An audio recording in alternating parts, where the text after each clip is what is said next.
2006, finale de la Coupe du Monde. La France joue l'Italie.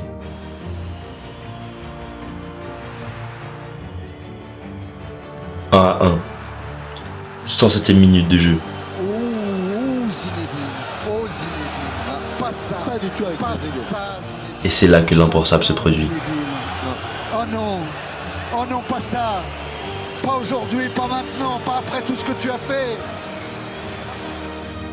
Encore aujourd'hui, on a du mal à comprendre une telle réaction du capitaine de l'équipe des Bleus.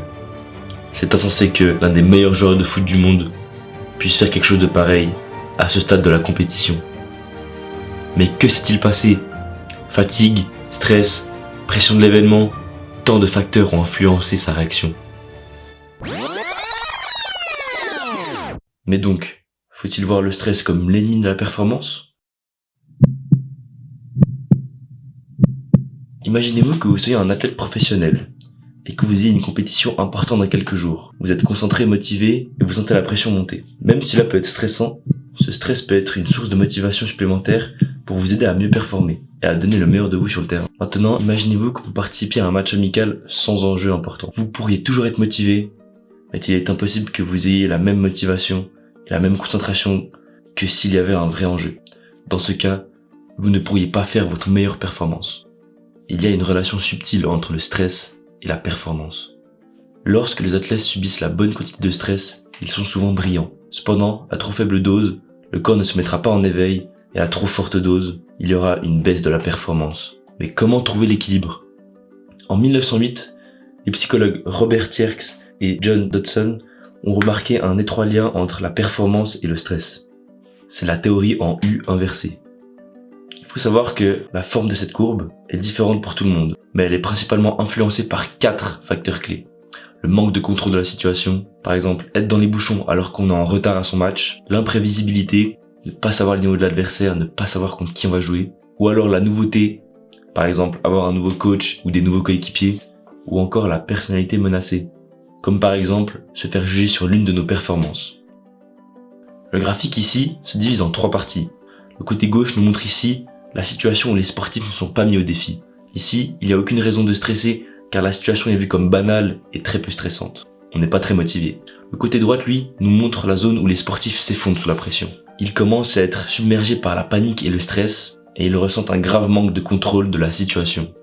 Au milieu du graphique, on nous montre la zone de stress optimale. Pour Aristote, l'excellence consiste à trouver le juste milieu entre les 2 extrêmes. Par exemple, le courage est le juste milieu entre la témérité, qui est l'excès de courage, et la lâcheté, qui en est le défaut. En gros, cette loi du U inversé, c'est la théorie d'Aristote appliquée au stress. Du coup, au milieu, c'est la zone parfaite. C'est là où les sportifs performent au maximum. Ils sont suffisamment motivés pour travailler dur et donner le meilleur d'eux. C'est dans cette zone, par exemple, qu'on arrive à atteindre l'état de flow. L'état de flow, c'est quoi ?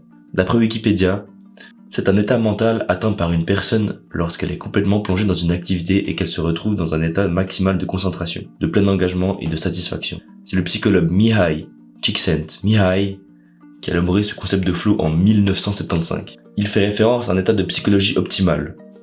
Autrement dit, un niveau de performance très élevé. Lorsqu'on est en état de flow, aucune pensée externe ne vient nous déranger. On est totalement immergé dans la réalisation de notre performance. On a le contrôle de la situation, on a l'impression de pouvoir réaliser n'importe quelle action et de la réussir. En gros, les mouvements se déclenchent de manière automatique et à un niveau exceptionnel. En plus, l'état de flow apporte une source de bonheur et de satisfaction chez l'athlète. Mais est-il possible d'atteindre cet état mental et surtout comment ? On ne va pas se dire « Ouais, aujourd'hui je vais me faire une petite séance de flow », ça ne marche pas comme ça. Mais on peut mettre toutes les conditions en place pour. L'auteur Jane Smith décrit le flow comme un état mental dans lequel une personne est complètement absorbée et engagée dans une activité. Selon elle, le flow peut être atteint en pratiquant une activité qui met au défi nos compétences, mais qui reste néanmoins réalisable. En d'autres termes, lorsque nous sommes confrontés à un défi qui est à la limite de nos capacités, nous sommes plus susceptibles d'entrer dans cet état de flow. Elle ajoute que la clé pour atteindre le flow est de se concentrer pleinement sur l'instant présent et de ne pas se soucier des résultats et des conséquences de nos actions. Mais surtout, il faut que l'activité soit une source de plaisir. Alors pour arriver en état de flow, comme on l'a dit, il faut être en zone de stress optimale. Et qui dit zone de stress optimale, dit avoir une bonne gestion de son stress.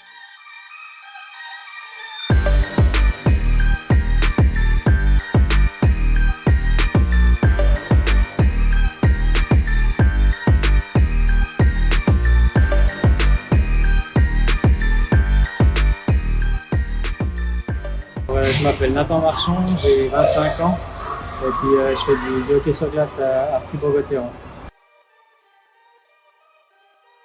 Alors moi j'ai beaucoup de rituels sur la glace, surtout ça commence déjà avant les matchs à la maison. J'ai pas mal de rituels par rapport déjà à la sieste, le nombre d'heures que je dors, etc. Ensuite à l'arrivée à la patinoire, les échauffements avant le match. Ensuite, on a l'échauffement sur la glace aussi. J'ai beaucoup de rituels, que ce soit moi-même ou aussi des rituels avec certains joueurs. Et puis jusqu'au début du match, j'ai vraiment mes petits trucs à moi qui me permettent de me mettre, on va dire, dans ma bulle. Et puis aussi, je pense que c'est aussi des anti-stress. Et puis ça me permet de me mettre dans mon match et puis d'être prêt quand le match commence. La visualisation ou bien peut-être de la méditation. Donc chacun gère le stress différemment, mais je pense que tout le monde a une part de stress en soi. Ouais.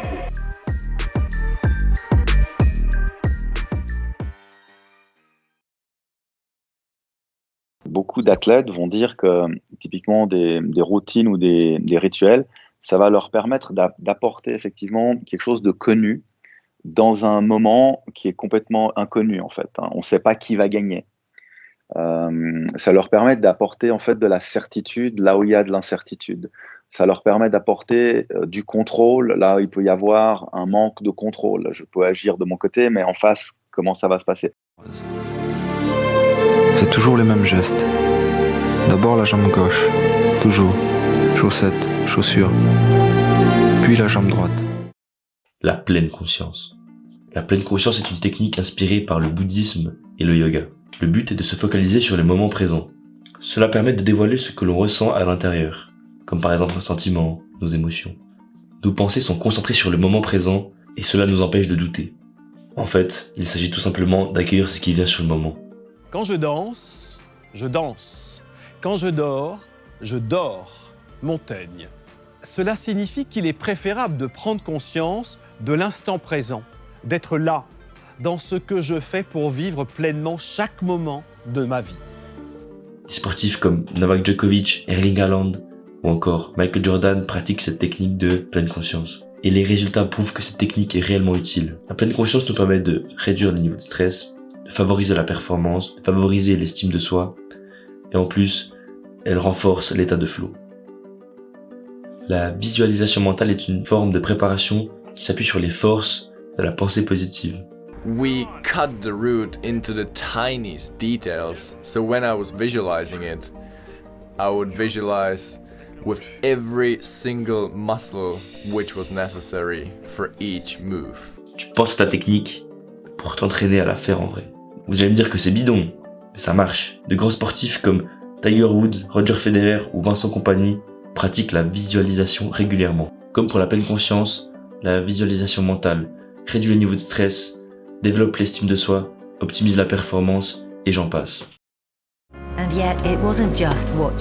Avant un match, je répète avec attention ce qui est susceptible de se passer et comment je réagirai dans certaines situations. Je me vois en train de jouer des points typiquement adaptés au style de mon adversaire, a dit Roger Federer.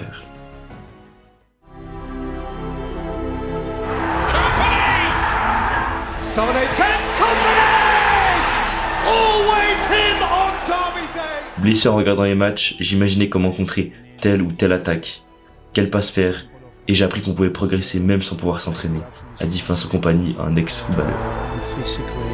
Everything you expect from a captain, is fantastic.